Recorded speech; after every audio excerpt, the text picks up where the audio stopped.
गुजरात में हुए गंभीरा ब्रिज हादसे के बाद भी प्रशासन कोई सबक नहीं ले रहा है, जिससे लोगों में नाराजगी देखी जा रही है। गुजरात के वडोदरा के पादरा निकट गंभीरा ब्रिज हादसे के बाद लगातार शव बरामद हो रहे हैं, जिससे गुजरात सरकार पर कई सवाल उठने लगे हैं। बड़े बड़े वादे और भारी रकम से बन रहे ब्रिज की ये हालत देख अब जगह जगह के मामले सामने आ रहे हैं। इस मामले पर आम आदमी पार्टी के कार्यकर्ता वीरेन रामी ने भी अपनी प्रतिक्रिया दी। પાદરા સાથે જોડતો આ એક મુખ્ય બ્રિજ છે જે ઘણા સમયથી તમે જુઓ કે બિસ્માર હાલતની અંદર હતો। વારંવાર સ્થાનિકની રજૂઆત હતી, તેમ છતાં પણ કોઈ પણ પ્રકારની કામગીરી કરવામાં આવી નથી, જેના કારણે આજે તમે જુઓ કે એક દુર્ઘટના ઘટી છે। આપણે મોટી મોટી જાહેરાતો કરી, પોસ્ટરો મારીએ છીએ, નજર ઘટી दुर्घटना घटी, नजर हटी दुर्घटना घटी, कायदा में रहोगे तो फायदा में रहोगे, परंतु क्यांक ने क्यांक अत्यारे एवुं लागे छे के भ्रष्टाचार में रहोगे तो फायदा में रहोगे।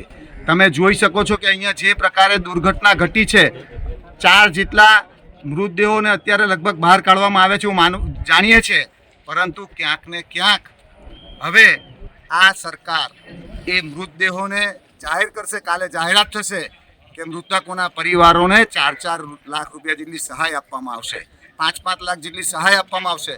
પરંતુ મારું માનવું છે કે જે મૃતકના પરિવાર આજે એના પર શું પરિવાર પર શું વીતતી હશે કે કોઈ પોતાનો દીકરો ગુમાવ્યો છે, તો આવી પરિસ્થિતિની અંદર અમારી માંગ છે કે આ મૃતકના પરિવારને 1-1 કરોડ રૂપિયાની સહાય મળવી જોઈએ। કારણ કે તમે જોઈ શકો છો કે જે રીતે દુર્ઘટના ઘટી છે એ દુર્ઘટના એ એક આપત્તિ આવી છે, આપણે માનીએ છીએ, પણ એ માનવ સર્જિત છે એવું અમારું સ્પષ્ટપણે માનવું છે। ત્યારે અમારી માંગ છે કે તાત્કાલિક અસરથી મૃતકોના પરિવારને 1-1 કરોડ રૂપિયાનું વળતર મળવું જોઈએ।